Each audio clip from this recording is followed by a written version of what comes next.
those. All right, rewind, start all over. Good to see everyone.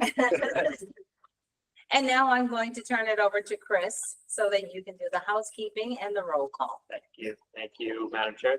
Thanks for being here, everyone. Good afternoon. So we'll do roll call and then we'll get into the agenda. Note, we will have public comment at the end of the meeting.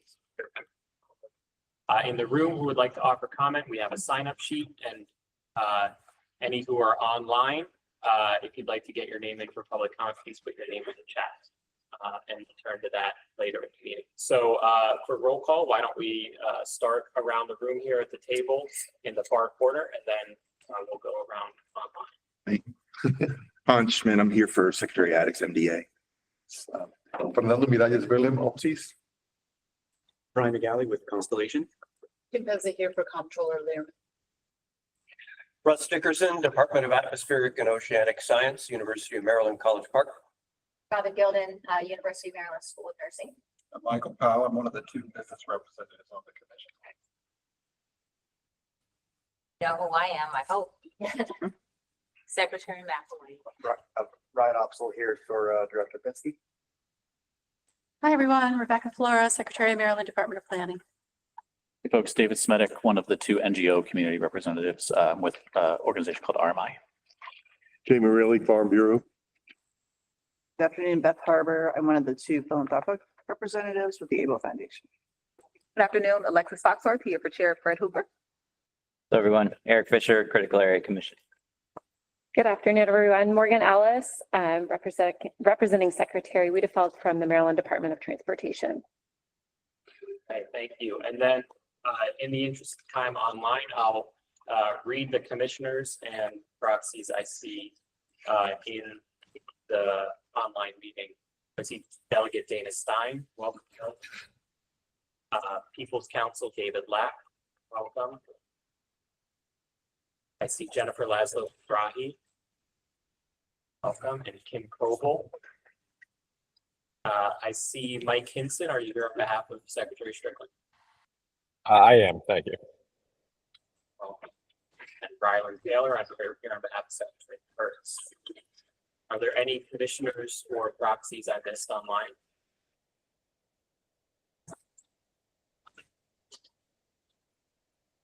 Okay, thank you, everyone. So we can now. Okay, I'll continue where we left off. So today's meeting, it's really the usual meeting that we have right after the close of session, where we're going to actually be talking about what happened in session. And I know that Kim and Mike is going to give us a presentation on where we are with that. I'm sure that you all realize and was probably actively involved in the legislative session, and you saw that session tackled a lot of issues that are related to this commission. I know many of you around this table are very, very busy during the session. So again, hope you were able to breathe and get a little break, and now you're ready to jump into the work that we have for today. We have three main topics of discussion today that are on the agenda. The first one is the commission's recommendation process for this year. We're going to go over that. The second item is outcomes. Again, I mentioned that a second ago, but the outcomes from the 2025 legislative session. And finally, the impacts of the federal policy changes. That is going to be an interesting one. So before we jump into our first discussion item, I think we need to review and approve minutes. I'll turn that over to you. Madam Chair, so included in today's materials are draft minutes for the meeting that we held in January, where the commission considered priorities for the working groups and gave feedback. So those draft minutes have been provided to the commission. Is there any discussion or revisions to suggest to those minutes? Not, I suggest we entertain a motion to approve the minutes for January.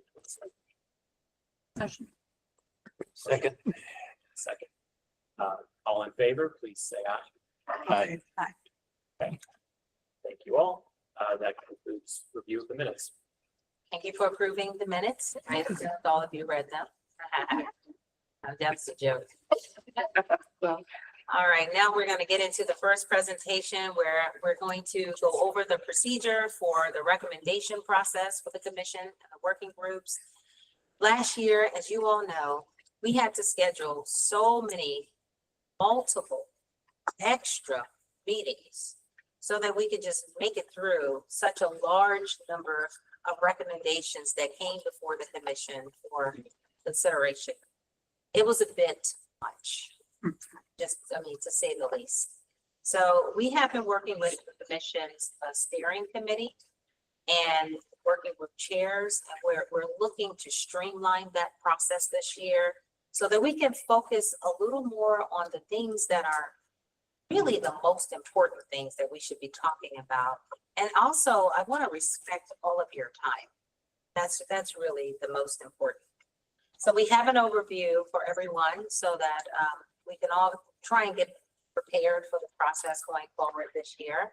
And so with that, Chris, why don't I turn it over to you so you can present. Thank you, Chair. So there are presentation of today's meeting materials going over how we structure the recommendations process for the year. As the chair mentioned, this is meant to prioritize our work, make best use of everybody's time.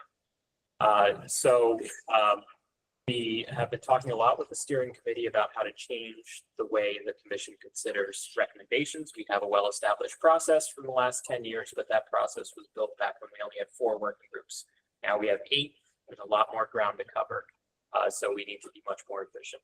So we outlined a process here to prioritize the commission's work so that we can give greater weight to each recommendation, go for quality over quantity, allow for more in-depth discussion of the recommendations. We've heard that often there are so many things to cover, we don't really have time to dig in. We're striving for greater consistency in the form and format of recommendations across the many working groups, avoiding crunch time at the end of the year, making it easier to collaborate across working groups when there's some conceptual overlap between some of the topic areas the working groups tackle as well as some of the recommendations that they put forward. But we still need room for multiple recommendations. So we're not saying that, everyone can only talk about one thing. So the way the process is going to work is that for consistency, we produce the form, a Google form. You can click the link in the materials that were sent out. We're asking each working group to only put forward 4 concepts, maximum. Fewer than that would be great. Individual commissioners may, of course, submit recommendations. You are not required to go through the working group process. However, we do encourage commissioners to limit any individual recommendations. Single one in a given year and to provide those as soon as possible so that we can route those concepts to the relevant working group and there's some time for consideration before the commission convenes in the fall. And so we ask for those concepts as soon as possible via the Google form and no later than June 1st. So each working group will fill out this form once. It'll include their recommendations. The form includes, various requirements for information so that we have everything we need. One note is that I'll go over how we're trying to make sure the recommendations are very brief and concise and direct, but still need to allow for the working groups to provide context to the Climate Commission. So you'll see that we want the recommendations themselves to be just a sentence or 2 so that we aren't, in this room in the fall going through paragraphs of language that everyone is meant to approve. So we don't want that in the recommendations, but we do know that information is important. So there's basically a separate field in the form of working groups to include that kind of context, additional information for the commission about their reasoning, but that's not language that the commission will be voting on and approving and including in the meeting. We have extra information from the working group for the commission's consideration, so we can hopefully reduce the number of words that we're all voting on in the fall. So the recommendations will be limited to 2 to 3 sentences. They will clearly identify what state entity is taking the action. For example, the General Assembly passing a law, a state agency promulgating regulation, exactly what that thing is. Are we recommending that there be legislation? Are we recommending there be regulation? Are we recommending there be research done? The timeline for the action. We're not telling the working groups they sort of must include cost estimates. But we are encouraging discussion of costs and budget context in the context section. Yes, Secretary Fleur. Chris, well, first of all, thank you. That's really helpful. But I do want to touch on the budget one because that hangs us up all the time. And so I'm wondering, I want to pull that out a little bit or maybe, and you could do it at the end if you want comments or whatever. But I think this one, several of us had no choice but to just, didn't necessarily disagree with the concept, but because of the budget implications. So do you want to just hold that to the end? I just want to We flag can it. talk about it now, maybe a Yeah. little bit more on where the steering committee Yeah. was on this. I Well, encourage other members. I think we should get through Okay. the presentation first, but don't forget, your question. Let's make sure we get to that. But I think it'll be easier because then I'll open it up so everybody can give us their feedback. Great. And so then a bit on the timeline. So the working groups are all going to submit their recommendations September 1st to the Google Form. Staff will compile those and distribute them to the commission in advance of the first meeting in the fall when we'll be discussing those. As I mentioned earlier, we're asking any individual commissioners who may have a recommendation put forward to do so before June 1st. Sooner is better so that we can have the relevant working group consider it. And so the commission will convene in September with sort of a standardized format set of recommendations from the working groups. And then we will strive to have final approval of all the recommendations since the final November meeting without having to schedule too much extracurricular discussion. Okay, that concludes the. Okay, so I'll just start off, then I'll turn it over to you, Secretary Ford, because you're first. But before that, I'll just say, just remember that if we're able to get this process in order the way we've laid it out, really will save ourselves a lot of time. It was a lot of meetings and confusion, and we really want to avoid that this year. So that's the only reason why we're trying to be more succinct, more organized, forms. It really is for the betterment of all of us in this community. So keep that in mind when we think about everything that we're trying to do going forward. Secretary Flora. Yeah, really full. I feel like we might need to say a little bit more about budget though, because it is such a big hang up and maybe, my thoughts more, can you all hear me? I don't know how that is. More guidance on the expectation of the budget. Because that's still a little vague right here. And I think what we ran into, if I recall last year, sometimes numbers are thrown out and they had no basis. We also ran into thou shalt put this amount in the budget and we're like, we can't do that.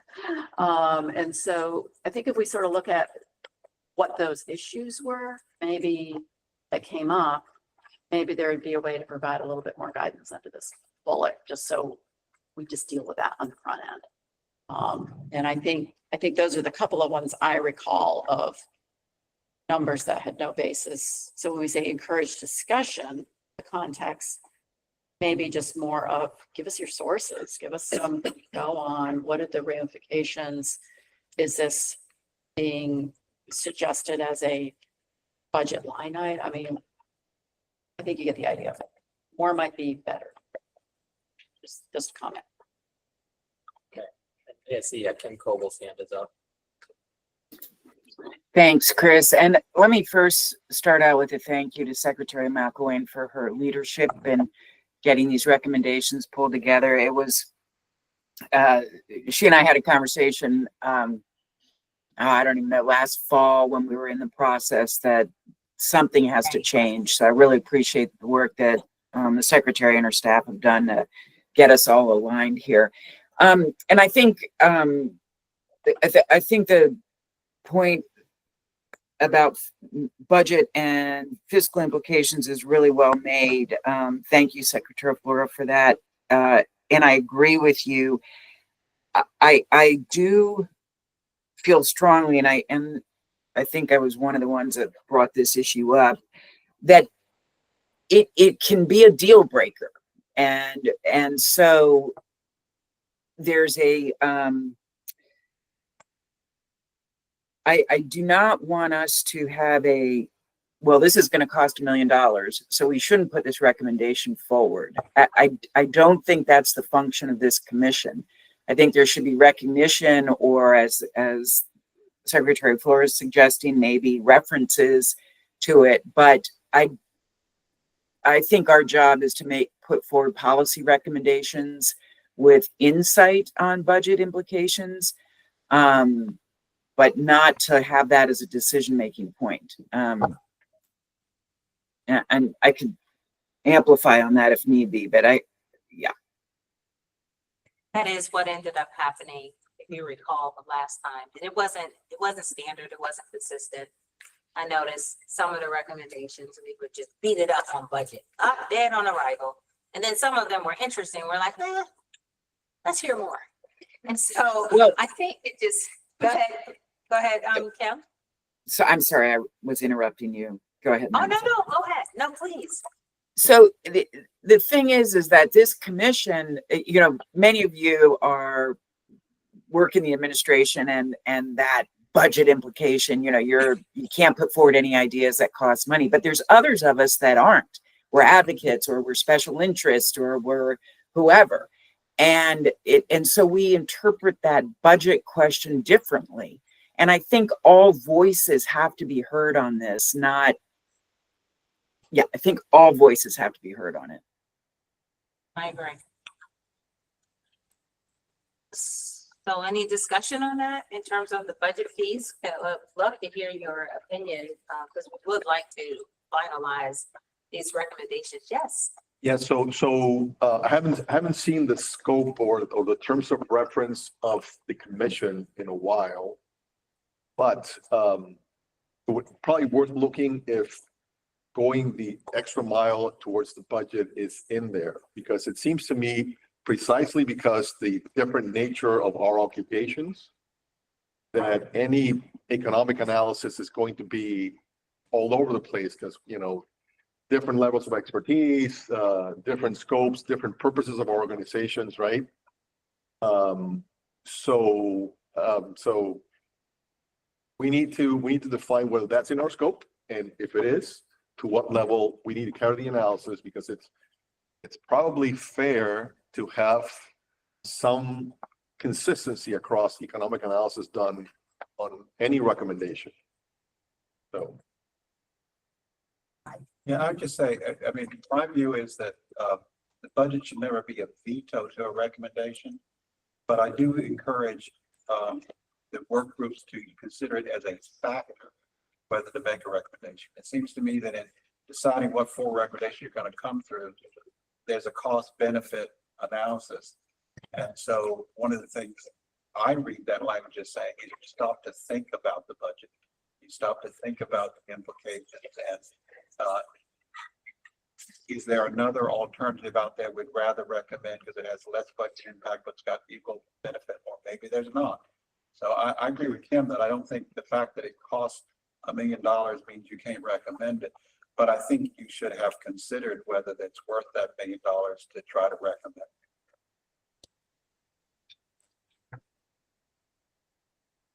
Secretary Flores. Jennifer Laszlo-Mizrahi. Hi, my concern is that I feel we don't know enough to make recommendations because the changes in the federal landscape and the budget challenges have meant that the cabinet secretaries have fewer resources to accomplish things with, and they have way more problems that they have to address because of the absence of federal support. And so I, for one, would love to see us sponsor a series of conversations with the cabinet secretaries who are doing this important work on what are the goals you're going to focus on, what is the resources you have with which to get them, what is your theory of change in which to accomplish it, and what do you as cabinet secretaries trying to implement this work feel is needed in the legislature ahead. I really want to be responsive to the people who are doing the work, and I don't feel I know enough, and I don't know if this commission would be willing to sponsor such a series, but I think also the public and the state legislators need to hear from them the number of state senators and delegates who told me they don't understand what the different agencies do, including those on relevant committees, was very significant. And so I don't know if this commission is willing to do that, but I know our fund would be happy to pay for any expenses that would be associated with putting on some webinars with some cabinet secretaries for them to walk through how they're doing and how we can be helpful.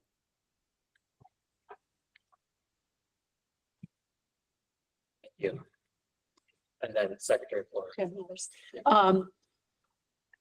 Three thoughts. One, the point that Kim made, this is policy. What we saw in some of the recommendations last year was a recommendation that basically said, put this much money in this now. And so that's not policy. That was, we want this in the budget and the way that we're framed. So to me, it's about ensuring that the recommendations are framed as not a directive to put a certain amount of money in the budget. That's not the right framing. And then, so I think maybe that's sort of your sub bullet there. It's like, it's good to have the context or maybe some associated studies or reference points, but thou shall put this in the budget. Those were absolute killed. So it was how they were framing those recommendations with the budget. The other thing, and many of you may be aware of this, but the agencies, as legislative pieces come through, we all have to do fiscal analysis. So every single piece of legislation that comes through gets assigned to various agencies for our teams to do a fiscal analysis if it's relevant to our agency. So we're in a constant state of doing those on every single piece that comes through. And maybe to Jennifer's point, it's not necessarily individual members, but it's a better understanding of the process of how, because some folks may be new or may not have seen how that actually, how the sausage gets made sometimes, that those analyses get done. And if we've got a reference point or we understand more about what's being asked in the recommendation, if it ends up being a sponsored bill, it just gives us more to go on when the agencies are doing this fiscal analysis. So yeah, I think those are the main things. Just it's okay to understand cost implications, but when the recommendation is specific to a dollar amount in the recommendation, that's where we had issues. Okay, before I make oh, yes. Just to follow up on a piece that Senator or Secretary Flora. Not yet. No. She's had said, we talked about a dollar amount and then no references or no resources, how you came up with said amount. Perhaps if you're going to have a dollar amount, Fair. you have to have substantiation. Otherwise, don't talk about a dollar amount. Some qualifiers. Yeah. How that might occur. Any other comments about the budget piece of these recommendations before we move on? Before I make a comment? Anybody on? Okay, I'm gonna just speak that. So kind of thinking out loud here, but you made some really good points, Secretary Kim, you, everybody. I think the bottom line is we are a commission and we are asking the working groups, and we can as well, bring forward good ideas, good things that we can do for Maryland to advance climate, anything in the area of climate change and climate. I don't think we should, like we were doing last year, maybe necessarily turn things away because of the budget implication, because when we make our recommendations, they're going to the legislator and the governor. I think what we were thinking last year is, oh, it's going to be dead on arrival. I mean, even right now, there's no budget in Maryland anyway. So if anything had any implication of funding, it would be dead on arrival with us if we were to do that. So I think that it's a good idea to put the recommendation forward. Kind of what it says here. If you think it will help the conversation, and add a piece on the budget for the discussion, that might help you get it approved, or maybe not. So I think if you want to add it for that reason, but I don't think that, I just don't want to see good policy ideas, you know, be just shut out because of the budget ramification of it. So I kind of like the way it is right now. There's no expectation to include the cost estimates, but they do encourage you to put forth any discussion you want to have regarding the budget. Okay. Okay? All right, thank you. Oh. Non-budget, but still in the process. So I'm happy to close the budget out No, for no, that. please. Okay, on the recommendations process point, for the individual commission members, I now understand, right, we submit something by June 1st, sooner the better, and then the working groups get a chance to discuss it, which I really like that, because I've been guilty of going back way on that. But I am curious if the mitigation working group, as an example, wouldn't take up one of its 3 spots as a recommendation that one of our commission members put forward to them. How does that work? Like, are the commissioners still putting forward, if I were to, hypothetical, sorry, but MEA had a bill that didn't pass this past year. If I wanted to recommend the mitigation, the commission potentially adopt that as a recommendation this year, it goes to the mitigation working group to consider. They don't think that it raises to their level of their top 3 recommendations for the year. What happens to the recommendation that I put into that form? Is that something that I still bring to the full team? Is it just dropped off? I'm kind of curious about that. Yeah.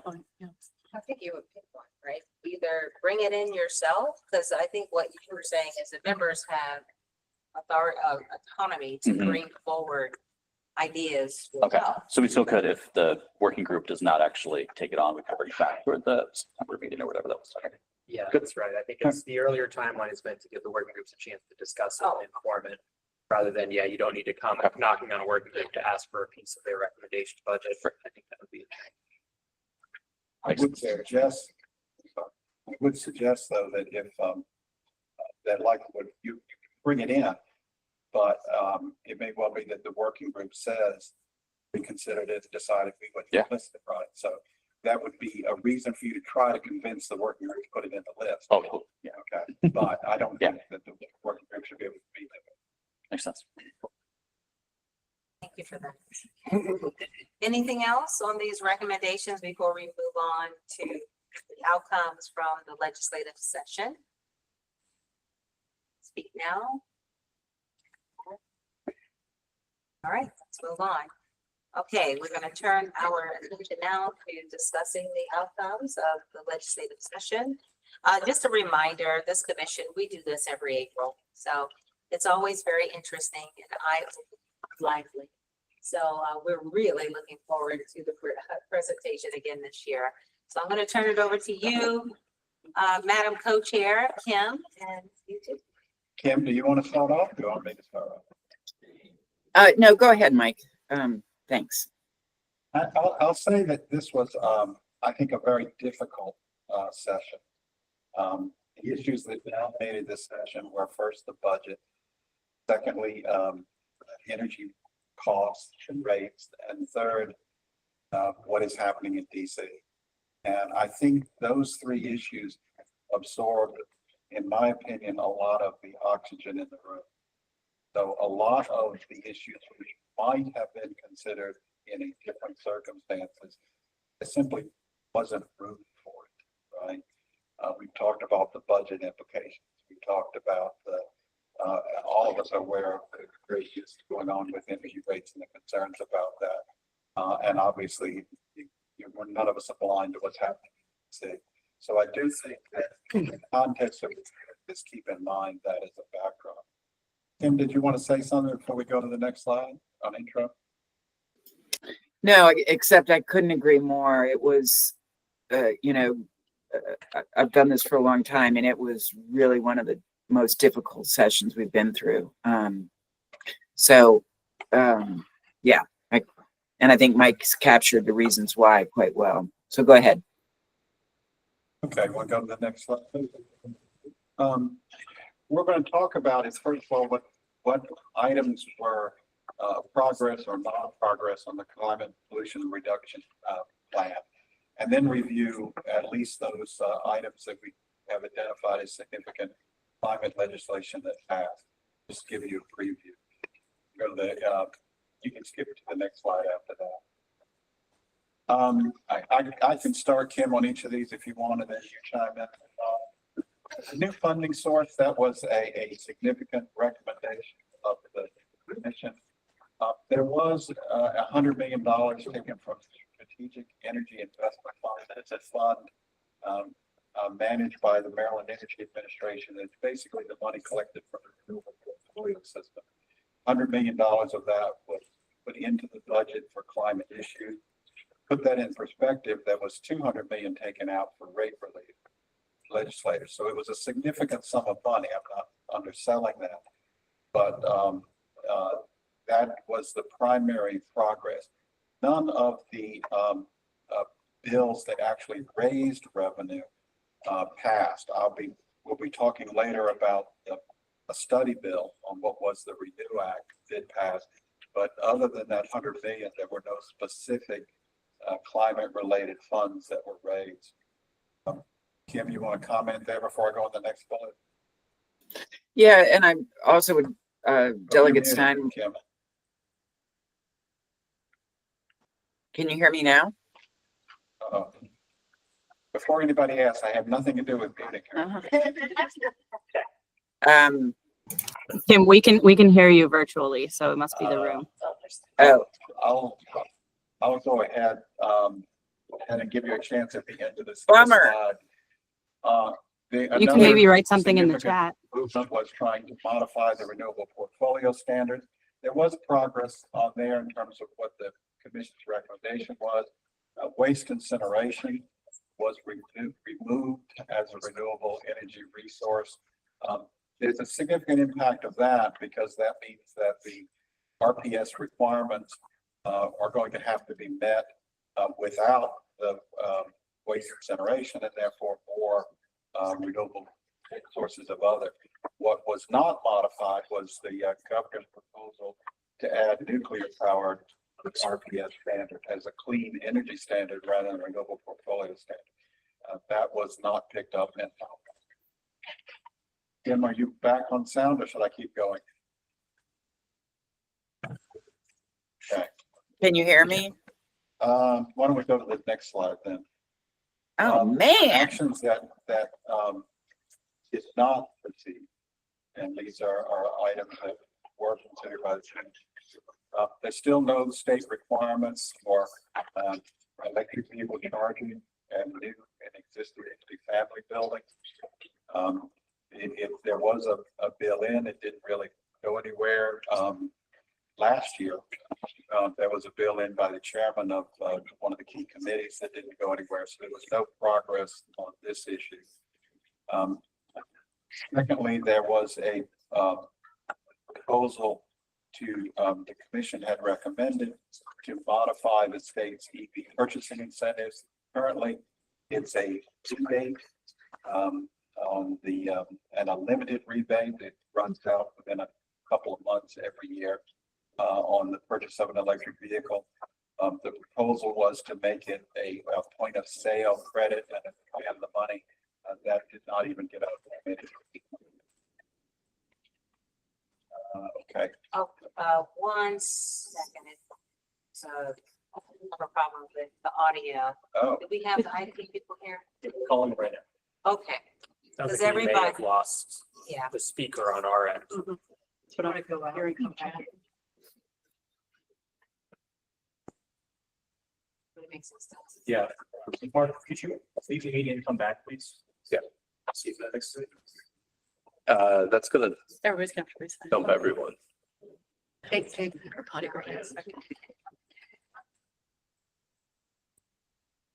Technology does work. We're doing Q&A and discussion at the end. Yeah. That's take left.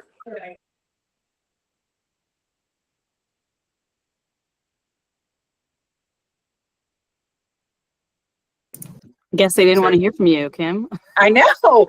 And like, I got things to say in response to Mike Powell, so. I can hear you.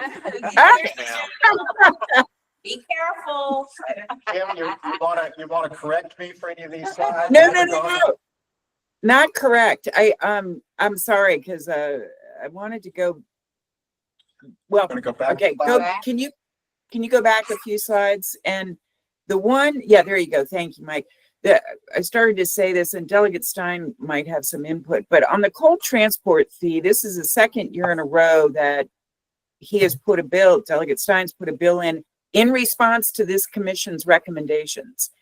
And the first year we heard some rebuttals about impact to the port and to the what was going to happen. So thanks to Jennifer Mizrahi's foundation, LCV, and UMSES, we contract with UMSES to do an independent study on fiscal implications to the port, to the transport companies for coal. And so we had hard data, we had great numbers, it was an independent study. Really want to thank the researchers. And that still didn't do it. And so I don't know where this issue goes from here, frankly, because there's not, anyway. So there was a lot of work that we did trying to advance that recommendation, and it really fell on deaf ears, which was extremely disappointing. So Delegate Stein, anything you want to add there? No, I'll just second what you said about all the work that the researchers and Kim and you and other advocates, Jennifer, made on this bill. We thought we had a strong case, especially with the study that didn't succeed. And in terms of the recommendation to develop new funding sources, we're kind of left wondering, what is a realistic possibility moving forward.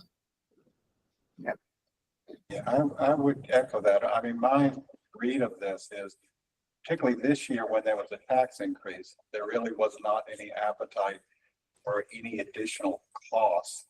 And there was suspicion about where the cost would fall despite the UMSES study. And so I don't think there was an appetite for raising anything, but it may also be some sign that there is a reluctance within the General Assembly. You're talking about General Assembly, I'm talking about the whole body, not about individual delegates or senators, reluctance to raise significant funds from populace, if you will, for climate issues, rightly or wrongly. That's my perception. Maybe that'll change, but we'll be getting closer and closer to elections in future years. So it's be, I think, harder and harder to get a significant amount of money raised if it comes from federal. So, a question, is there any sort of scientific or technical background that would strengthen the argument? Or is that barking up the wrong tree? Is there anything missing, anything we can do to talk about the health, climate, environmental impacts of coal transport that would strengthen? You mean for next year? Yeah, for next year. Bring the bill back, the recommendation. I'll give you my perception, which is I think that Kim and her group put together as strong a technical explanation as you could possibly get for the coal transport thing. And Delegate Stein, in fact, narrowed it to make it more politically acceptable by dropping out natural gas, and it still didn't pass. So I defer to the advocates, but I'm not sure if the lack of scientific or technical discussion is the reason that it failed. And I think Delegate Stein can answer the politics of it. I agree. I don't think this isn't a technical argument. It isn't a data-driven argument.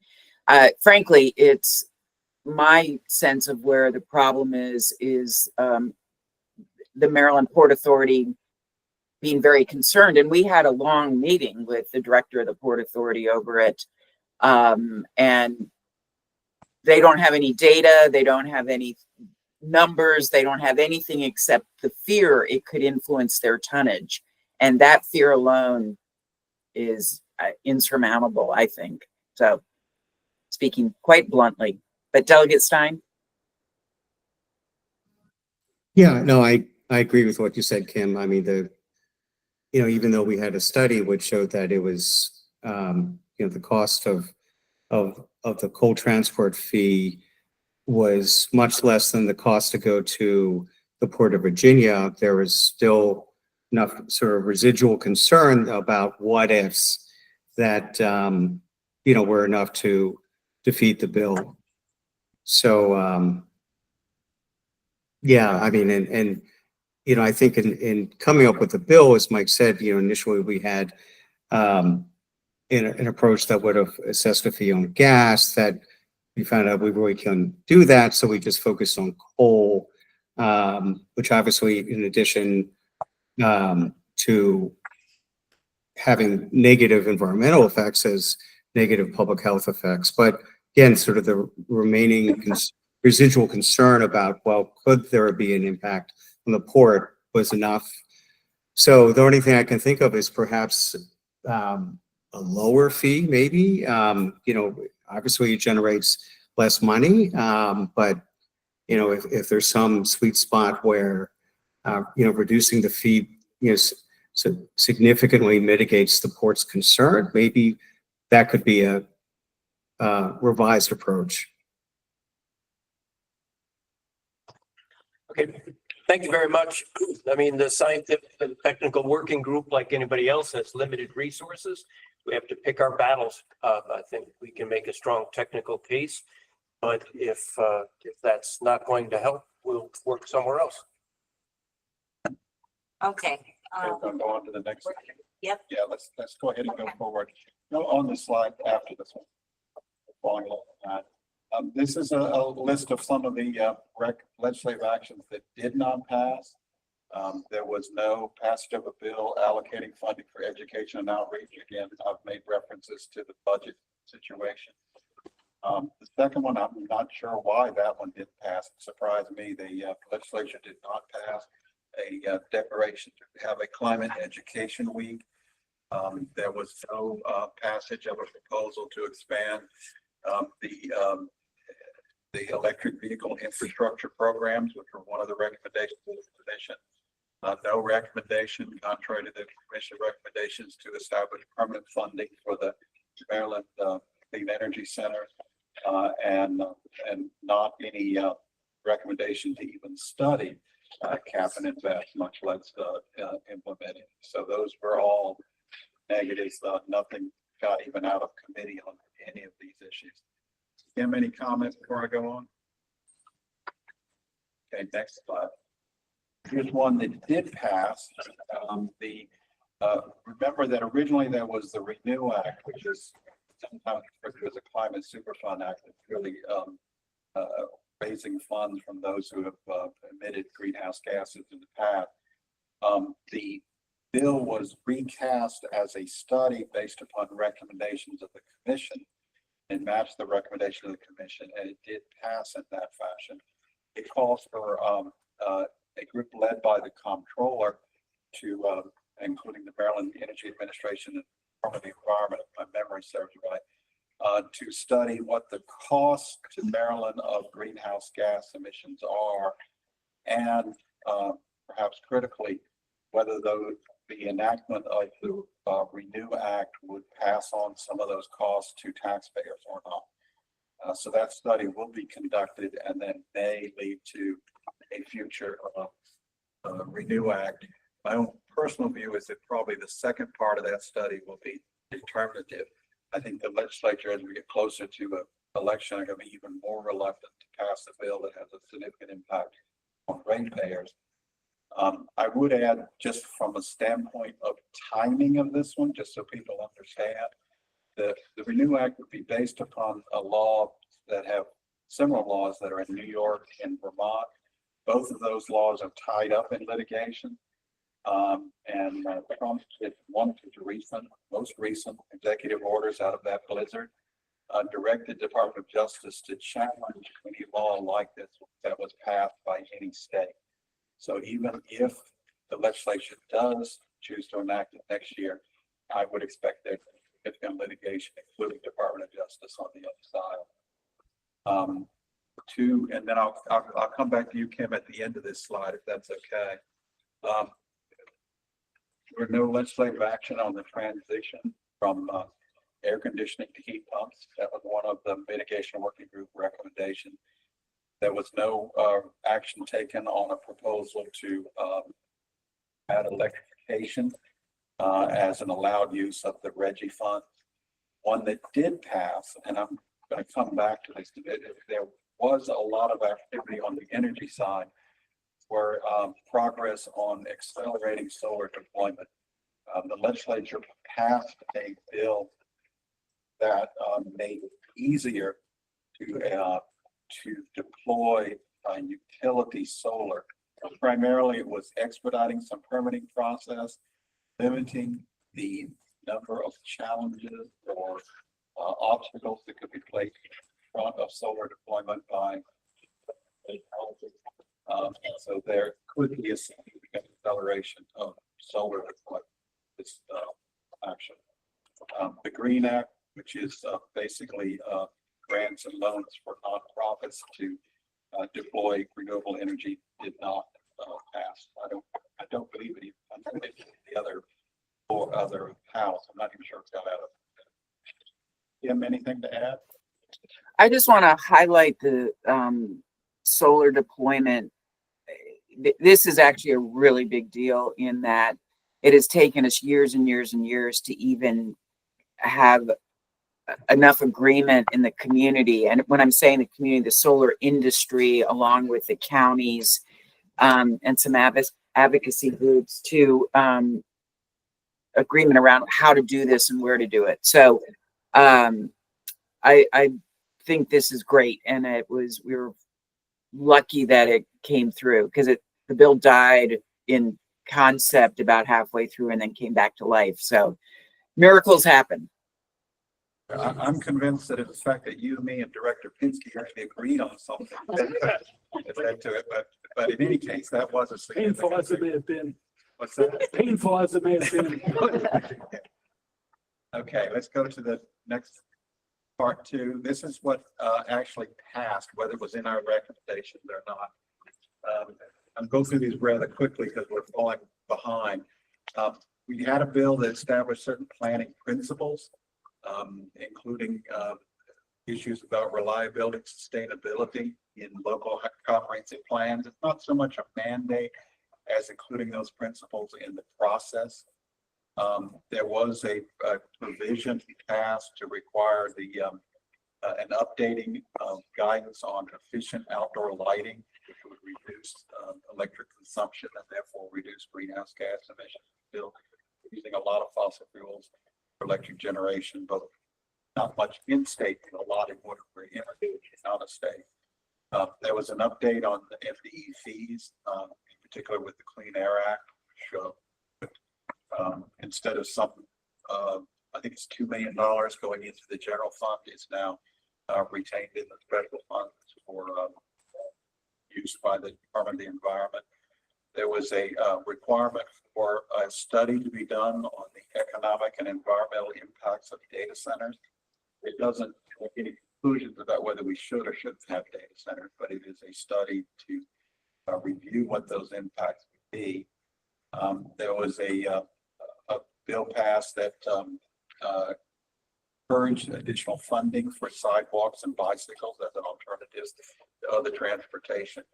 And since Kim was so heavily involved in the Maryland Leaders in Environmental Engaged Farming, I'm going to let her that one rather than me, who had nothing to do with the bill, try to summarize it. Yeah, it was actually called the Chesapeake Bay Legacy Act, and it had several elements that were helpful for the Chesapeake Bays, including some things around oysters and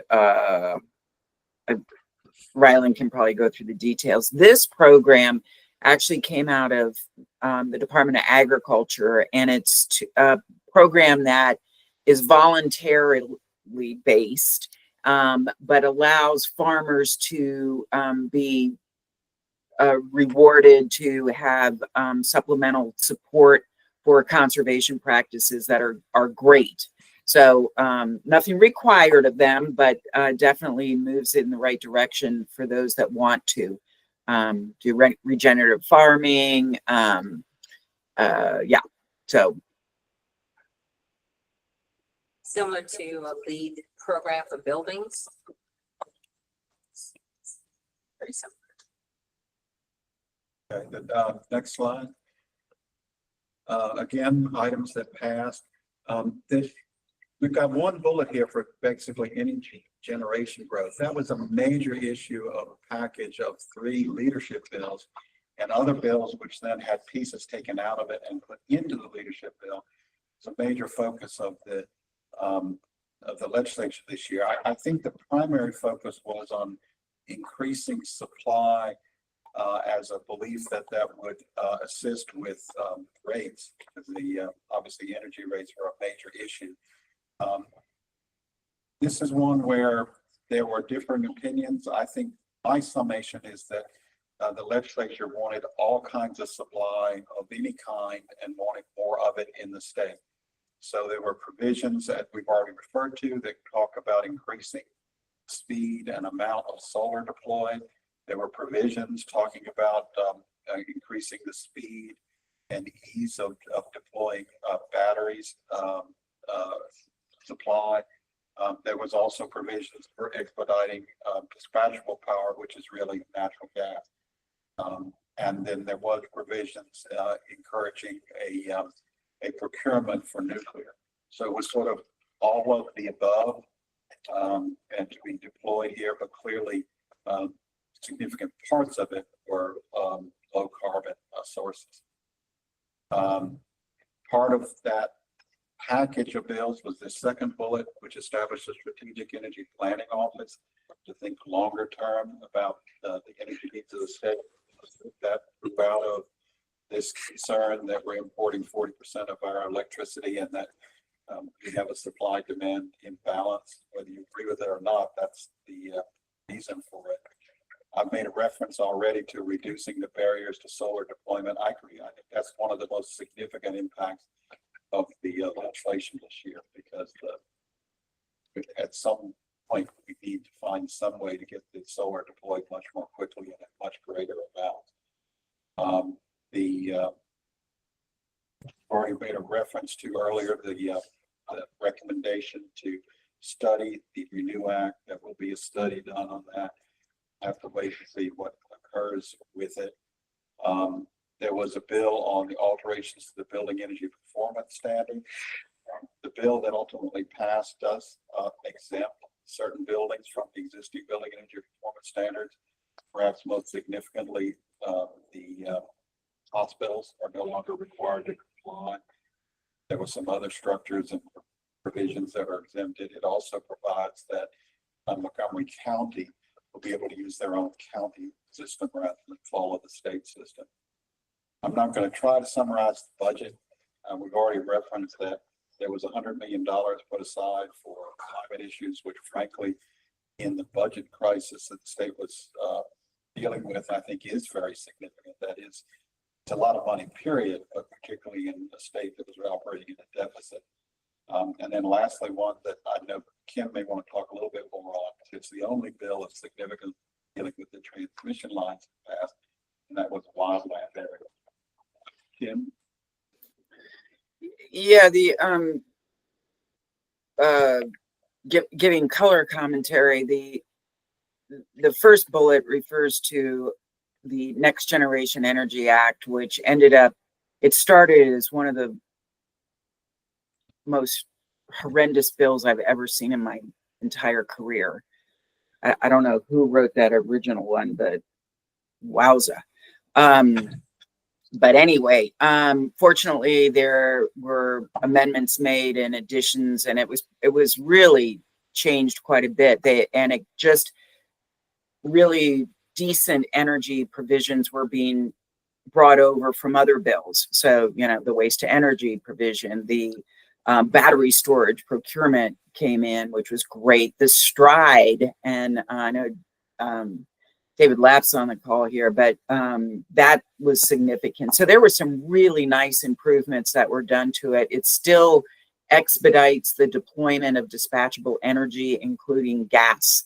So it is really a step backwards for anybody that's trying to work on climate change, because we're promoting fossil fuel energy. And really unfortunate that Maryland moved in that direction. And again, this is my personal color commentary on it. And the next two bills were part of the package. And the solar was only in SB 931. There was not any solar in the Next Generation Energy Act. The studies, the alteration to BEPS did include, if I'm not mistaken, an exemption for hospitals and manufacturers. So we're going to have that issue again in front of us. The budget, we tracked really closely, worked really closely with the secretary on a couple secretaries on their budgets as well. And the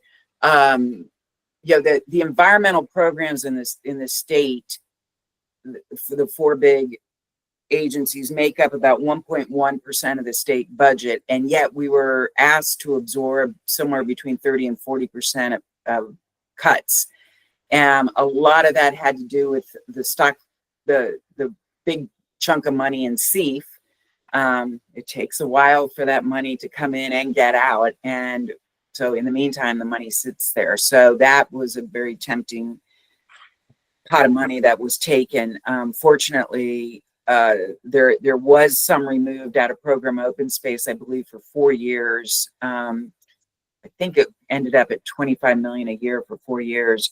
So, you know, it was a mixed bag, winning and losing on that one. And then wildlands, it was a bill to allow one industry to put a transmission line through wildlands, which are really some of the most protected, wonderful lands in the state. DNR manages these, and they wanted to just be given permission to put these lines through without any process. Currently, DNR has that permission. They can already do it. So we really took exception with the proposal because it really eliminated public input, it eliminated reviews, and so we got amendments to kind of build that back in again. So in the end, it was a bit of a neutral position for us. But yeah, that was the theme throughout the session was, you know, where can we roll back? Where can we squeak our way into getting rid of public input? And yeah, it was a tough year. But that's my color commentary. Let's go to the last slide. Most of the items on this last slide have already been talked about. So let me just talk about some that have not been discussed. It's really the last three. The Maryland Building Performance Standards, the Better Buildings Act, is basically the expansion of the Building Energy Performance Standard to basically phase out fossil fuel use, require that building be solar ready. It didn't go anywhere. Did not pass the House. We skip to the last one on the list, and I'll come back to the next to last. There was a bill put in to authorize the Attorney General to bring lawsuits against greenhouse gas emitters. It was not passed. So the Attorney General did not receive special authorization from the General Assembly for that. The more complex one is the one second from the bottom. There was a bill put in, I'll let the author give the wishes, but that would have delayed the enforcement of the Advanced Clean Cars 2 and Advanced Clean Trucks rule, basically by suspending penalties, particularly for the Advanced Clean Cars model years 2027, 2028. The concern being expressed is that even before there's any kind of repeal of the incentives being offered by the federal government, that deployment of electric vehicles is falling well behind where we wanted it to be. And therefore, a feeling that that imposing the standards in advanced clean cars in the 2027 to 2028 year would be impossible to achieve. So we'd end up having to penalize people.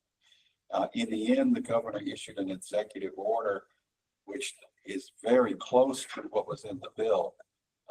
And therefore, the bill did not advance. My presumption is that it was been moved at that point. But the impact of that is that an executive order now forbids enforcement of advanced clean cars for the 2027 and 2028. Kim or Dana, did you want to make any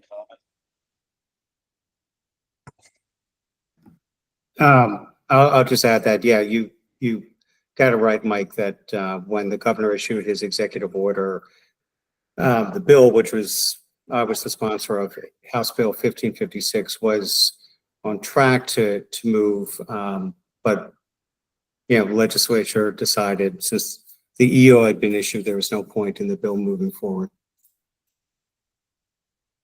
Kim, anything on this page? I'll end with this terribly pessimistic note. I think there is a significant chance we'll have a special session this year. The legislature will be brought back in, because if the Republican Congress makes anywhere near the amount of budget cuts they plan, I think the legislature will have to re-examine the budget. I think budgets could very well be worse next year than it was this year. So that absorption of the oxygen in the room, this prognostication, so it could be entirely wrong, could well be more a concern next year, this year. Kim, do you want to improve on my pessimism? No, you're doing a great job being a pessimist, so I'll leave it there. So any questions, or do we have time? Yeah, we do. We have time. Yeah, let me make 2 points. And they're mixed. We see a lot of programs for clean energy, energy efficiency, et cetera. We receive our money through the C fund, which are RGGI proceeds and alternative compliance payments. We have a small agency, and we can only get so much money on the street. We had an influx of money last April. So the budget, the powers that be saw a fairly large amount of money. So I don't want to say it was raided, but money was transferred out of the C fund. So we lost a fair amount of reserves. That being said, when it came to the budget, besides our normal budget, we had put in for 2 programs totaling $100 million, actually.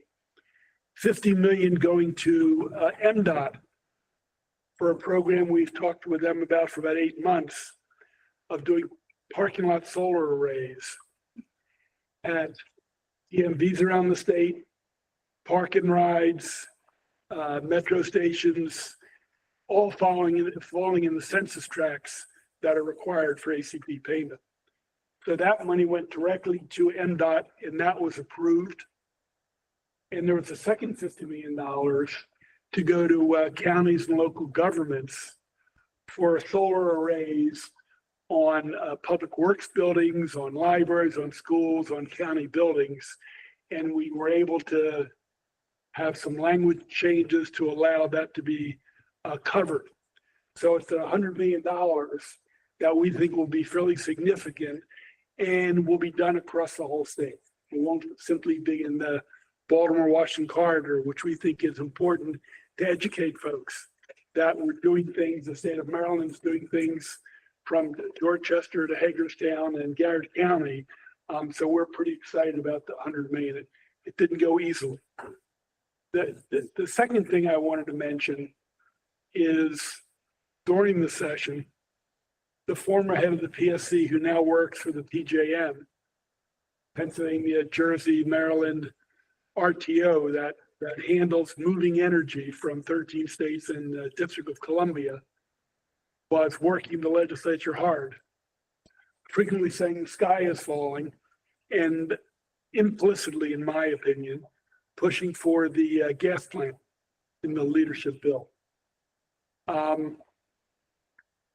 PJM, and I just got off a press conference because a recent report just came out in the last couple of days, very critical of the PJM. They have a queue that is very long with a lot of projects. And by not reforming that queue, keeps prices high, and it relies on the typical fossil fuel energy companies. Now, close to 90% of the things in the queue are clean energy. And while FERC, the federal agency, has said they should have a 150-day review effort, PJM uses a 480-day review process. So they have sort of been unwilling to change their process. So, so New Jersey was on, Maryland, some others were on as well. And we are trying to bring to the fore that PJM has to change. That they're a problem for two reasons. One, by keeping the queue limited, it keeps prices high. The more you have clean energy, it's going to lower costs. So it's hurting ratepayers, and as you followed, rate increases for ratepayers in particularly the Baltimore region have been over the top. That's what prompted a lot of the legislation this year. But beyond the rate cost, it also does a disservice to Maryland, the PJM states, and the planet by not doing clean energy. I mean, in their view, they just want energy. They don't care what type of energy it is. So we basically, in this press conference, I apologize for being late, reviewed this new study and review that says PJM really has to change their reform of the queue. It's been frozen for a couple of years, and it caused a great deal of problems. I mean, we have a number of utility scale projects, the large ones, over 2 megawatts, some as high as 100 megawatts. And that's going to dry up after a while.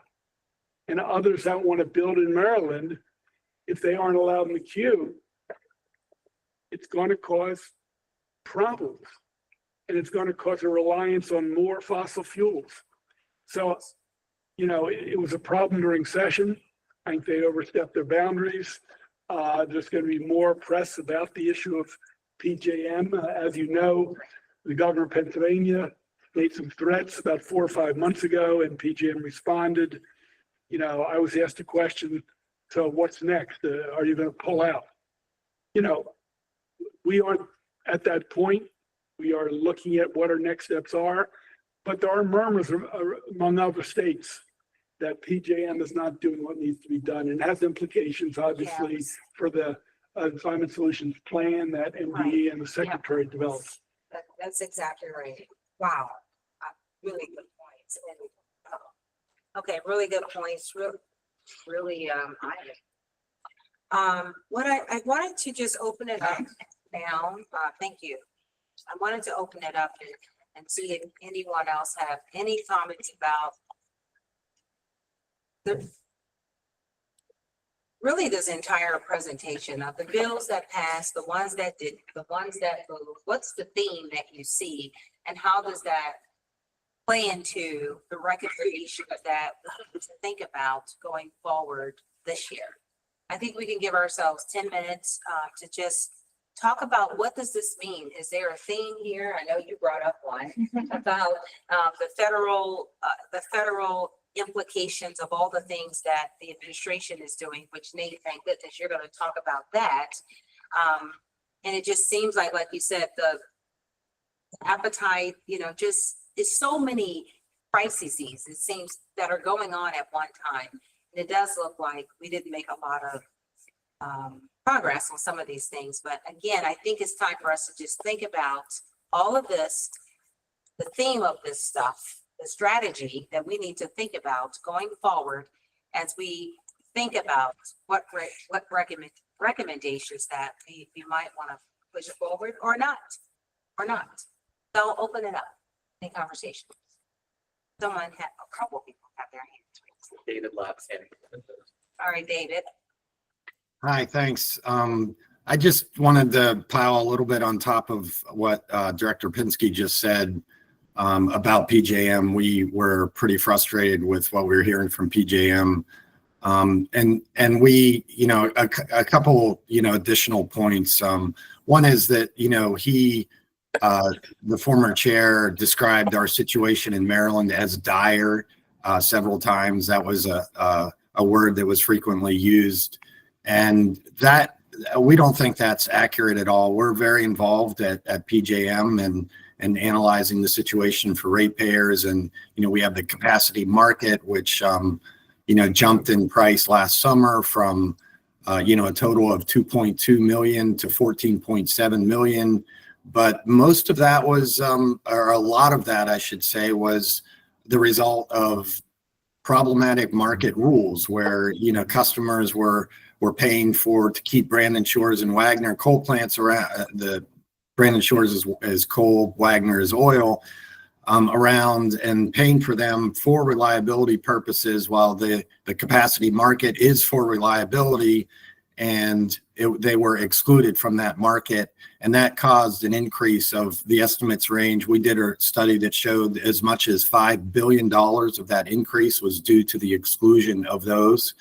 And PJM at first defended itself, but then eventually changed those rules. And going forward, it is going to include those RMR, reliability must run resources, in future auctions. We filed a complaint yesterday asking them to fix the past auction.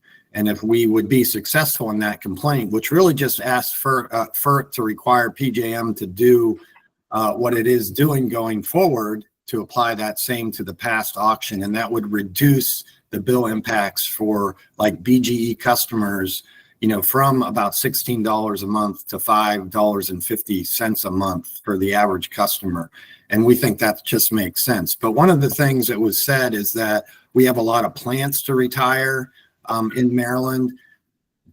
Brandon Shores is Maryland's last operating coal plant. There are not a lot more coal plants or other plants, to be honest, that are going to retire in Maryland, especially with capacity prices where they are.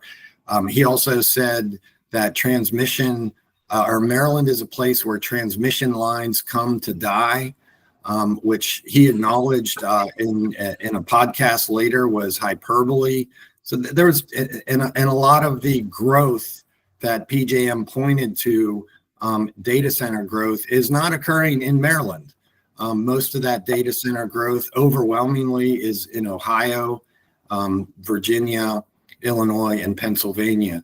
So, PJM, as I saw it, was sort of asking Maryland to resolve issues that are rising from data centers that are actually not locating in Maryland. And so, this idea that Maryland is in an immediate crisis, I think is really problematic. And I think we all need to be aware of that going forward, so we don't take on new policies, based on, sort of a false crisis. That doesn't mean that we don't need to do things, but we certainly want to be careful about doing things that are going to cost ratepayers more money.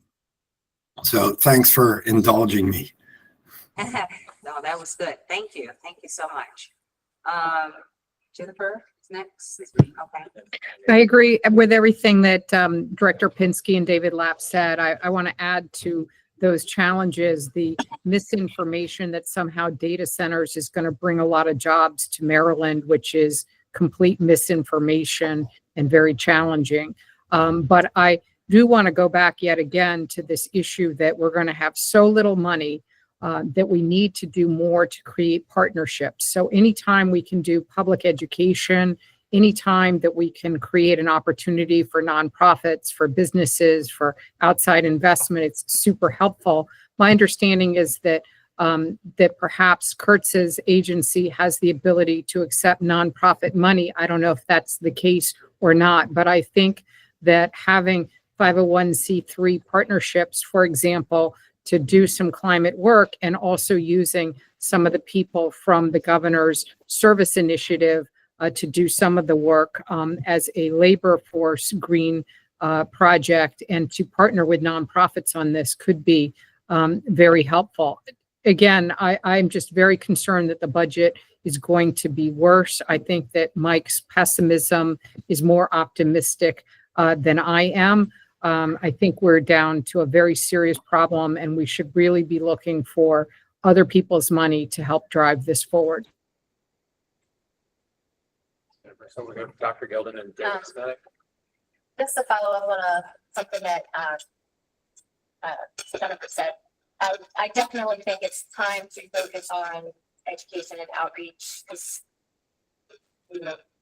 all the populace, the grassroots to really understand what we're doing, what we're saying, get on board, advocate.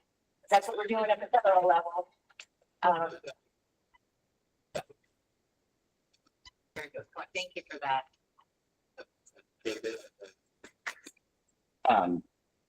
Love the points about education. I think that's necessary across our decision making at the state level and especially in the General Assembly. And I think, I've got one question at the end for MEA to clear some confusion around the CEIF transfers, if that's possible. But then the other thing I'll note in terms of how this commission operates moving forward in this just really tumultuous situation I think we're in right now. I'm looking to a couple things. We need to be adaptive to the time we're in and make sure that our recommendations are focused and can continue to have us make progress.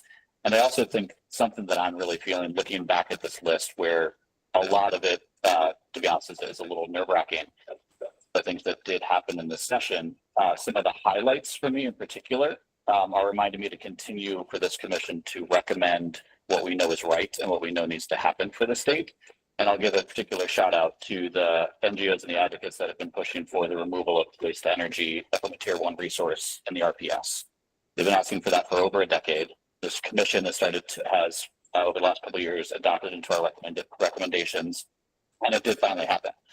And I think that is an example of how we continue to push and just state what needs to be done in our policy arenas, and we can continue to see that happen. So I do feel a heaviness. I sense some of the pessimism around the table, but we are seeing, at least in some of these areas, after a long push in education and stating the facts of the situation, we can make some progress. So we need to have it quicker, but that is something that I'm looking forward for this year is what can we continue to elevate from our previous recommendations?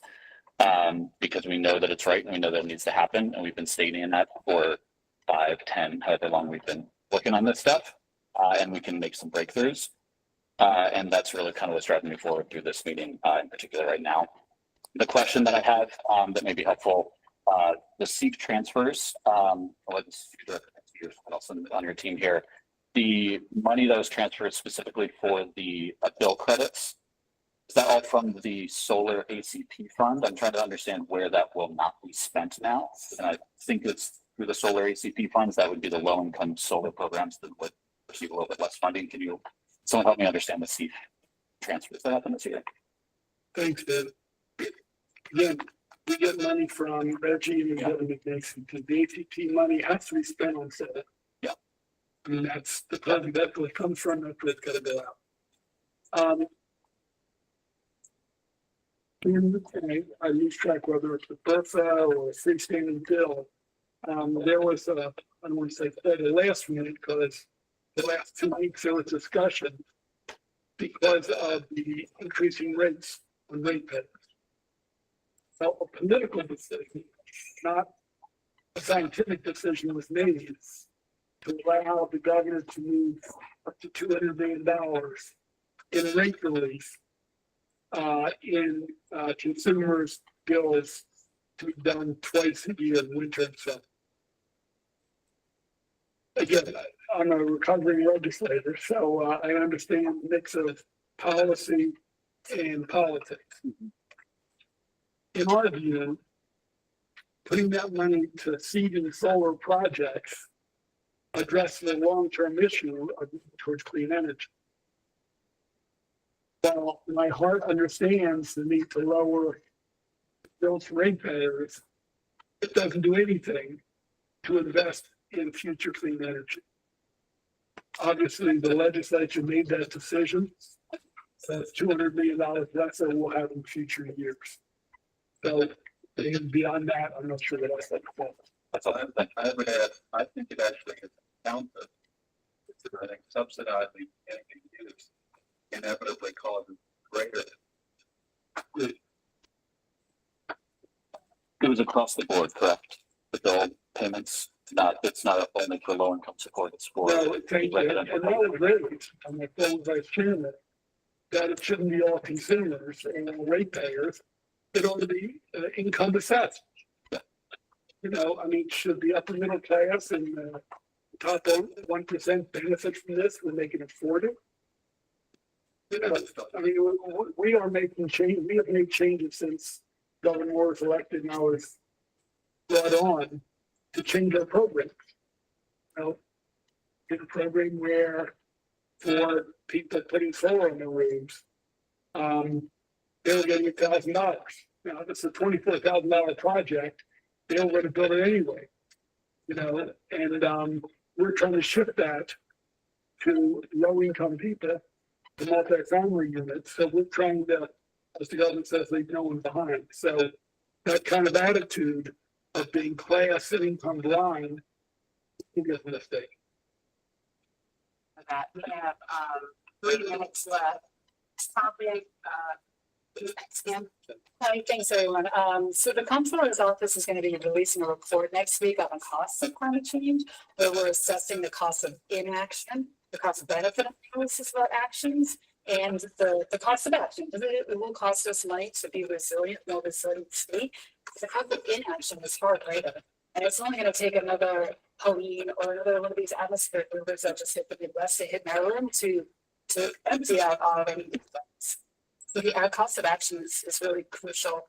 And so the budget crisis, I understand it, we understand it, but without action, we're going to be in a worse position. If you've seen some of the articles that have come out recently, big banks are predicting a 3-degree world, or the cost for our economy. And also there's been a report by actuaries called planetary solvency that also says we could lose up to 50% of the global domestic product by 2050 if we allow our planet to get to degrees. So, you know, he's putting a good perspective on that. Also look for a report. Thank you. Is it the last one? Yeah, I think we should move on. All right, I think, I'll just say what I think I heard, just heard a lot. But maybe to summarize it, I think I heard that to continue to elevate things that we believe are important for this issue. Because we do see that with persistence, sometimes these things still are able to get passed and get through. So I appreciate it you saying that. I also heard that we should really think about focusing more on education and educational materials and just really getting that word out and thinking about how to really, upgrade the work that we're doing on in terms of educational priorities. Then I heard that we should think about, because of the budget situation and all that's going on, we should think more about building public-private partnerships for funding as an alternative. And of course, the federal concerns, I think I heard most likely impact some of the outcomes or a lot of the outcomes because of that uncertainty, which I think is a really good segue into the next presentation that we're about to have. Do you want to say something? Yeah, if I may, a segue into what's coming up next, just, I can do it very quickly. Very quickly. Yeah, I think that the Marylanders have enjoyed air quality that would be unimaginable decades ago. And this is the result of a powerful partnership between the Maryland Department of Environment and the University of Maryland, generating policies that are cost effective and based on the best science. But, and greatly appreciate the support we get for the state of Maryland, for the state university. But those state dollars are highly leveraged by NASA, by NOAA, by National Science Foundation, EPA, and all of that is threatened right now. It's threatened to be frozen or eliminated altogether. This morning, the Harvard University stood up to a threat to their curriculum and a potential loss of more than $2 billion a year. The University of Maryland, not as big as Harvard, but it's still $500 million a year. And I hope when the time comes, the University of Maryland demonstrates the same courage that Harvard did. Because as Pastor Niemöller said in 1946, there may come a time when there's no one to speak out for us when they come for us. That's it. All right, so thank you, Mike and Pam, for your presentation. It was, yay. It was good fun. So our third presentation today, we're grateful to have Director Nate Hope here from the Center for Global Sustainability, and his staff is with us. He's going to bring us up to speed on all that's going on in terms of federal policy changes and how it relates to the commission and all the work that we're doing and the climate goals in Maryland. We're just so grateful to have you here. And I'm sure that you know that Nate is a leader in local, national, and state level climate policy conversations, travels literally around the world to talk about this topic and to contribute to the topic. And he's also a member of the mitigation working group. So welcome, you have the floor. We can't wait to hear all that you have. Thank you, Secretary McElwain, and thank you to the co-chairs and the MCCC for the invitation to share some of the work we've been doing at the Center for Global Sustainability. So my name is Nate Holtman. I'm the founder and director of CGS. I have served in and out of federal government a few times and through previous administrations, most recently with the Biden administration in the Office of the Special Presidential Envoy for Climate.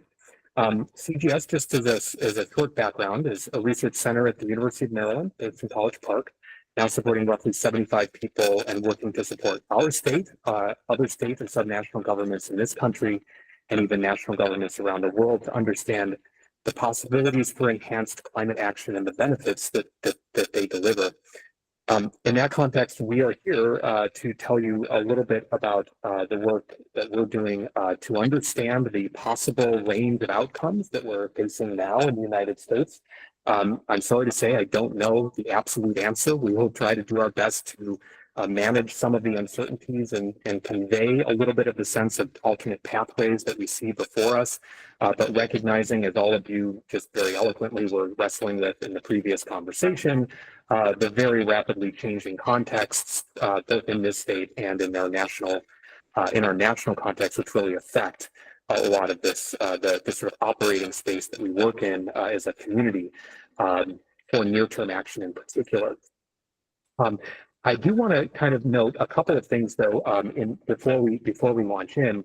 At CGS, we do have a big U.S. program and do, in addition to the work that we're very privileged to be able to work on to support our state, which we're very excited to support and do our best to provide information that's helpful for you all.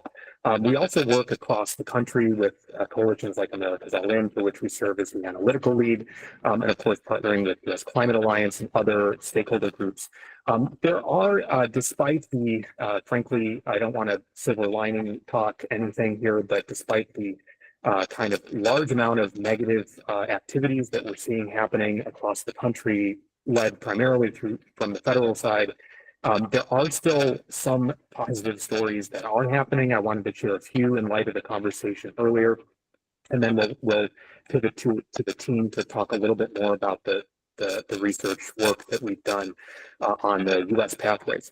But just to note, solar and wind have generated more electricity than coal now in 24 states across the nation, newly adding Illinois, Arizona, Colorado, and Florida. Solar energy in 2024 led the charge there with a 27% increase in generation from 23, followed by a 7% increase in wind. So things are in fact happening, led by states. New Jersey itself, one of our nearer neighbors, is hitting its solar energy milestones. They've now reached 5 gigawatts of installed solar, more than doubling their solar output since 2017. Texas is setting new records for low-cost clean energy. Just in the first week of March, the power grid that supplies Texas set records for most wind production, most solar production, and greatest battery discharge. That will help that state lower energy costs for Texans and reduce impacts felt from intense heat waves and projected to roll through this summer. And my final example there is Hawaii has moved its renewable portfolio standards target from 2045 to 2035 and has set a statewide goal of 50,000 new renewable energy installations by 2030. So we are not alone in seeking to deliver accelerated action. I recognize there's a lot of headwinds and a lot of, some things hit this legislative session and many things didn't, but there are a lot of activities happening across the country. So in addition to the work we do with our state, we do have this large program working on sort of U.S. action. And we've done work over many years to support our federal government when it's been interested in that kind of thing, but also including our state, cities, businesses, and others, and showing the ways that these pathways can create jobs, create new businesses, create innovative technologies that make energy safer, healthier, and more affordable. So one thing I will also note that, I don't, again, want to be, I don't want to lead the problems that are happening now, but basically one element that is important that I've worked on also in my personal work with the government over time is looking at longer term overall trajectories. And right now we are in a very tough moment, and I want to call that out and recognize that. I think all of you are doing good work to work us through that time. But one of the things that's key to remember is that we have not lost this battle. It is not over. We do not have a 3-degree world or a 4-degree world that we have to inhabit. So the world is continuing to work toward a 1.5 to maybe 2-ish, but with ratcheting back to 1.5 by end of the century goal. And it's very important to remember that our goal, even in this country, is sort of a mid-century net zero. And it's important, yes, we do working, take concrete steps, whatever we can now to get toward that goal, but remembering that 2035 is a kind of 10-year out goal that goes well beyond this new, the presidential administration, and 2050, of course, is the goal that we have to be working for carefully over time and as best we can at any given moment. So I want to just kind of put that on the table. And then the final thing I'm going to say before I hand over to the team for their good presentation is that in the international context, yes, this administration has pulled out of Paris Agreement on day one. This administration has, both rolled back regulations, issued executive orders, and has promised to harass states in all the work that they're planning to do as well. This administration has done a lot to reduce. In fact, we even heard from Professor Dickerson to go after funding, both for universities, but also more broadly for states and other actors. So we know there's a tremendous amount of negative action coming from this administration, and that's definitely a headwind. Don't want to sidestep that. But countries around the world, we are one country in the community of countries that were a party to the Paris Agreement. Those other countries remain in the Paris Agreement. Those other countries remain working toward their climate goals today. They are putting down, just as we speak, the countries continue to put down their climate targets called nationally determined contributions that will happen over the course of the next half of the year leading up to the climate conference later this year in Brazil. So the big countries of the world continue to work on climate change at the national level, even as we are not at the national level, but we are across our all of society approach, including in Maryland. So in that context, I do want to not, again, I don't want to do like excessive silver lining talk, but I do want to kind of note that the countries around the world, the international community remains focused on this issue. And I do think that there's even support for those like us in the room who are working in the United States to advance action. And I do think there are opportunities for partnership that are outside of this country as well. There's a lot of support from outside looking to us to sort of see what we can do and how we can help, and also thinking about how they can help us to do better as well. So I want to just kind of note that. I know we don't have time really to go into that in depth because I will hand it over to our team here who has done a lot of good work in our US program to understand the options or the opportunities that still exist in the US. An earlier version of this work, I will note, was actually used by the former administration to essentially decide to do a climate target and to issue the climate target that we issued into the Paris Agreement before the previous administration stepped down. So I want to thank them for their work, their very good work for that. They were called out by the former White House for the good work that they did. And I will hand it over to Alicia and Claire to present more on the research. Great, thank you, Nate. If you go to the next slide. So just to give you an overview of our modeling process, I think many of you are familiar with our work on the climate pollution reduction plan. But we also have a separate stream of work that Nate just really nicely laid out on the US, looking at national ambition and how we can apply this all of society strategy to achieve US climate targets. And so this started out, back in 2017 during the first Trump administration. We were partnering with America's Pledge, which now is America's All In. And we're really trying to quantify how non-federal actors can contribute to US climate targets.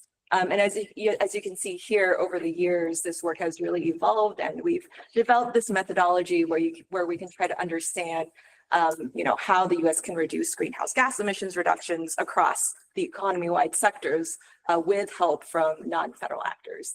And we have a detailed model with 50 state resolution, and this allows us to model detailed policies for every state.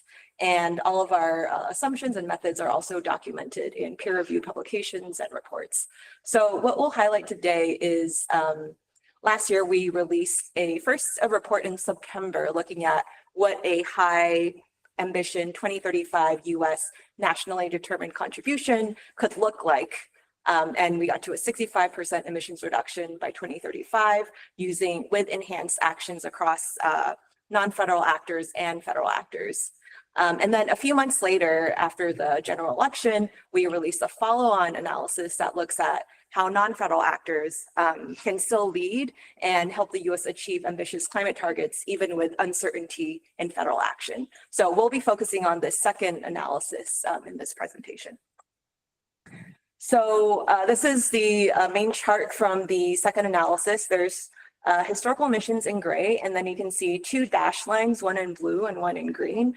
These are the scenarios from our September report, looking at current policies and this enhanced ambition scenario. But what's new in the second analysis is we have these two bands. First, it's this non-federal leadership band in blue. And this is showing that even under a range of federal ambitions, enhanced non-federal actions can still achieve 54 to 62% emissions reductions. So that gets pretty close to the enhanced ambition scenario we have down there, and also gets into the official US 2035 NDC range, which is 61 to 66%.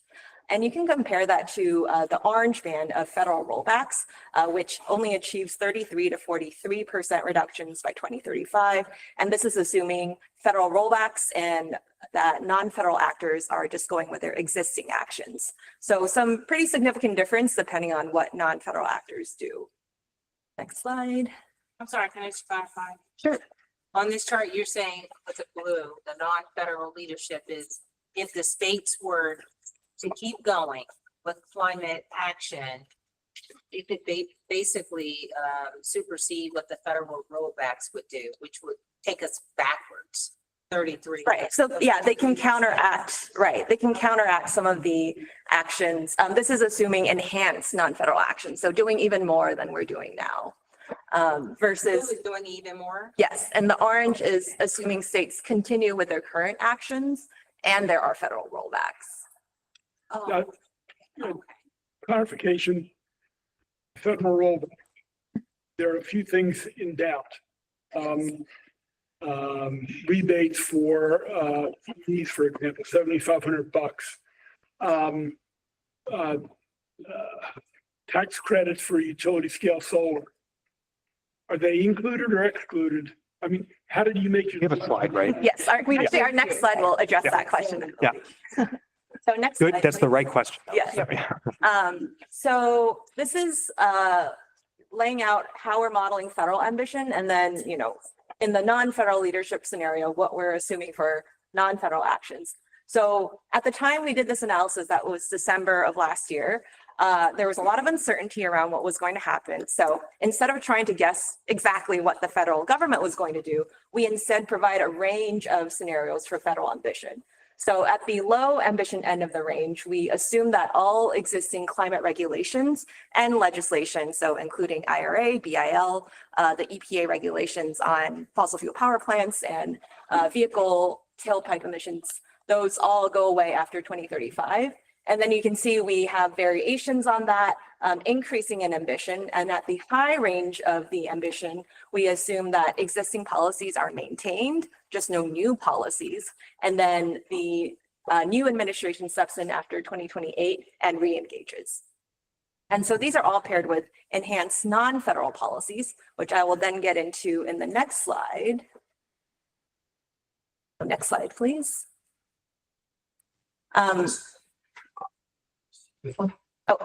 Before this.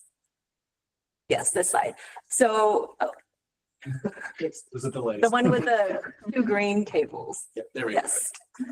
So here you can see what we're assuming for non-federal policies, both at the current policies levels on the left, and then what we're assuming for this non-federal leadership scenario across all of the sectors. So under the non-federal leadership scenario, we're assuming things like enhanced renewable portfolio standards, clean electricity standards, coal phase out by 2030, widespread adoption across the states of California's EV sales targets for cars and trucks, low carbon fuel standards, vehicle miles traveled reduction policies, increased energy efficiency resource standards, zero emission appliance standards, construction standards, for industry having some met CCS targets for the states, and then for non-CO2s, enhancing our waste diversion efforts and having regulations for oil and gas methane and HFC phase down. So next slide. And so I just want to make it clear here that, these are the policies that we explicitly modeled at the state level, and our policy levers we could pull in our model to reduce emissions. But there are still a lot of additional supportive policies that are needed to actually drive the outcomes that we're seeing. So here are some policies that we identified during some stakeholder engagement sessions. So including things like streamlining permitting and siting processes, EV infrastructure investments, incentives for electric appliances, education and outreach, increasing public knowledge, and coordination with local governments and other regional actors. And now I'm going to hand it over to Claire, who's going to walk through our assumptions for federal policies and where they stand now. Great. Thank you, Alicia. Now, before I get into this, I want to point out that we started working on this modeling before the election and released a report in December. And so we didn't have a clear picture, as we still do not, of what might happen and how these rollbacks might occur. So in this modeling, our assumptions are based on previous actions under the last administration, assuming that those will be duplicated, as well as documentation under Project 2025, which lays out a blueprint for each agency for actions under this administration. And then we also looked at the National Party platform. So starting off with regulatory rollbacks, this shows some of the policies that we've modeled by sector, how we rolled them back in our scenario where we considered both executive and legislative rollbacks, and then the status as of April of this year. So starting off with electricity, we looked at the Clean Air Act standards for new and existing stationary sources. We withdrew all of these as occurred last time with the Clean Power Plan transitioning to the Affordable Clean Energy Rule. And these regulations, along with all others listed here, are currently being reconsidered. On March 12th of this year, EPA Administrator Lee Zeldin announced the largest day of deregulation in U.S. history, as he called it, and laid out plans to reconsider, as he called it, each of these regulations. So that's a bit of a lengthy process. It'll take time to see if they are fully rolled back, to what extent, what that looks like. But this encompasses electricity, transportation, which includes CAFE standards and other tailpipe emissions regulations for both light-duty cars and heavy-duty vehicles, as well as for methane. So this is the standards for oil and gas methane and those regulations. And then going to the next slide. to the wrong person. Going to the next slide, we have legislative rollbacks. This gets a bit more complicated. It's lots to look at here. But so we looked at the Inflation Reduction Act, or the IRA. We looked at the Bipartisan Infrastructure Law, or BIL, and we looked at the AIM Act, which covers HFCs, as these were all explicitly mentioned or had previously been discussed in documentation for rollback. So we have listed here some of the provisions that we modeled. With integrated assessment modeling, the tool we use, we can't necessarily model every IRA provision, and also some do not pertain to climate. But these show some of the ones that we look at and by sector. So starting with electricity, this includes production tax credits, investment tax credits, energy infrastructure, reinvestment financing, and other provisions. In our modeling for this sector and all others, we assume that these will be fully rolled back and rescinded. As of April of this year, there has not been action on this portion of the IRA. We'll note that energy infrastructure reinvestment has been touched. It's under review, along with some other provisions managed by the DOE, which I'll get to a little bit later. But in terms of tax credits, the ITC, PTC, I don't want to get too much into conjecture here, but from what we read, what we see, there's currently a letter signed by 21 House Republicans urging the House Ways and Means Committee to maintain certain tax credits. These tax credits benefit red districts, purple districts, others. So there's indication that at least on the tax credits, these might be safe for now, since there's a sufficient mass of Republicans that want to hold on to at least some of these. So moving on to transport, this covers clean vehicle credits, expansion of incentives for biofuels. Similarly, we assume that these will be rescinded. There's not technically been action on this yet, but it's quite possible that there will be. Looking at biofuels, these might be safer along with nuclear, as these are both considered to be energy sources under the Unleashing American Energy Executive Order that was released on day one. So perhaps these will be safer than some other provisions here, but time remains. We'll see. Buildings, similarly, there have not been official changes to these provisions yet, but that might be coming. Moving on to industry, this covers 45Q credits for carbon capture, advanced industrial facilities deployment, hydrogen hubs.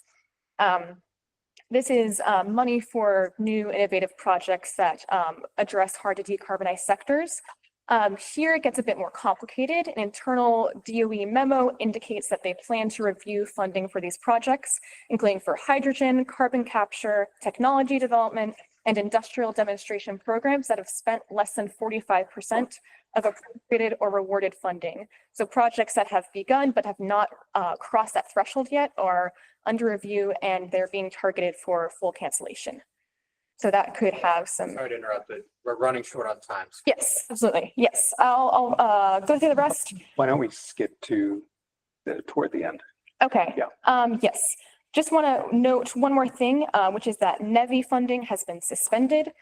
So that's a $5 billion pot of money that's being addressed right now, and that the methane fee provision within the IRA has been fully withdrawn under congressional review. Other things, there's money being frozen, or there's other impacts happening, which may likely be illegal under an Impoundment Control Act, but that remains to be seen what courts do, how the executive branch responds, so that remains unclear.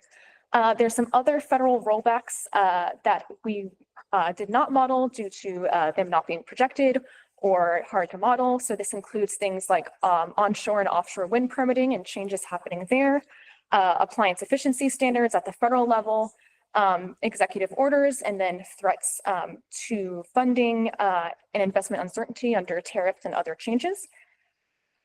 And then there's also, as states try to manage these threats, there's threats to state ambition itself, as the California waivers are being challenged. Either they might be challenged under congressional review, which is likely not legal, or they may be challenged through traditional regulatory processes, which raised legal questions last time it was attempted. And so that remains a legal battle. The outcome will be uncertain for California and other states that use these waivers, like Maryland. And then the recent executive order last week also indicates that there will be hostility from DOJ towards states that have climate programs. And so that's something to be on the lookout for. And then Oh, I guess that would be the next slide. And then we can skip to the final slide, which is just to say that there's significant uncertainty that remains at this point regarding actions at the federal level, how they might impact states and what ambition they're trying to put forward. So it remains to be seen what policies will stay. It seems as though tax credits might be relatively safer than other funding, which is being frozen or being targeted, but time will tell. And also want to point out that us at CGS, we're currently working on products that will provide analysis on bills like IRA, BIL, and their benefits at the local level in terms of health, jobs, economic growth. And so to stay tuned for all of that, as it might provide some assistance in supporting these bills. And with that, I'll close. The final comment, thank you very much. And just to kind of note, we are taking all of this, evolving information into account and are updating the analysis, and we'll be happy to share as we get that updated analysis with all of you. And of course, if you have questions on any of the sub dimensions of all the work there, by all means, just get in touch with us directly. We'd be happy to give you a fuller read of any of that. Thank you for the time. Thank you. We definitely want you to come back and update us. There's a lot of uncertainty still, like you said, with the analysis on what exactly they're. Yeah, like next week. Yeah, we'll just do it weekly. That would be great. Yeah. Yeah, this is fascinating. Thank you so much. Gives us a lot to think about as a commission. We're running short on time, so I suggest we quickly open for public comment. Are there any members of the public in the room who'd like to offer comment? I didn't think so, and I have not seen anyone put their name in the chat online for public comments. So this is the last chance. We may have time for one or two brief comments. We depress people too much. Yeah. As we're waiting, my only remaining comment, thank you so much for the presentation. I loved the slide we had trouble getting up with the current policies and enhanced ambition, and the red circle around enhanced ambition for subnational entities, because this commission has recommended the state take action on almost every one of those bullets. The state has done some. And that's why I'm saying that we continue to recommend to the state as strongly as possible as this commission, these items that we have written in here. They're not foreign to people. We know that these are the things that needs to happen, so we just need to keep doing them. So thank you all. This is really helpful. Okay, so we have no public comment. All right, well, again, thank you for your presentation, and thank you too for your presentation at the beginning of this for the recommendations, and yours, Kim and Mike's as well. I think we have a lot to think about and take really all that we talked about today into consideration, particularly with the working groups on, just hopefully this will help with shifting what you're thinking about and what we're thinking about going forward so that we can come up with some meaningful recommendations this year. We just have a lot to think about and a lot of challenges to overcome. So our next meeting, I believe, is July 15th, 1 to 3 o'clock. It should be in your calendars, but if not, could you go ahead and reserve that time? We'll have a chance at that meeting for another discussion before we turn to considering the recommendations at our fall meeting. So we still have some time to discuss and talk about all these things that we chatted about today. So before I let you go, we have 1 minute. Kim, co-chair, do you have anything you'd like to add before we say goodbye to everyone and adjourn? No, thank you, Madam Secretary. It's been a good meeting. I appreciate everybody's time. Let me just look, Professor Dickerson, who's been part of us, and Russ Salowich, who's worked on the subcommittee.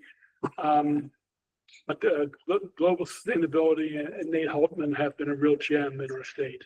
And they have, at the university and at the national level, working for the former president. It is great to have them as a resource, and they've been straight shooters and major players in nationally, internationally, and getting the science and the data together. So I want to reinforce the second point. Good news, Mark. Thank you, thank you, thank you on behalf of all of us. We appreciate having your partnership. All right, everyone. The meeting is adjourned. Okay, thank you. Great.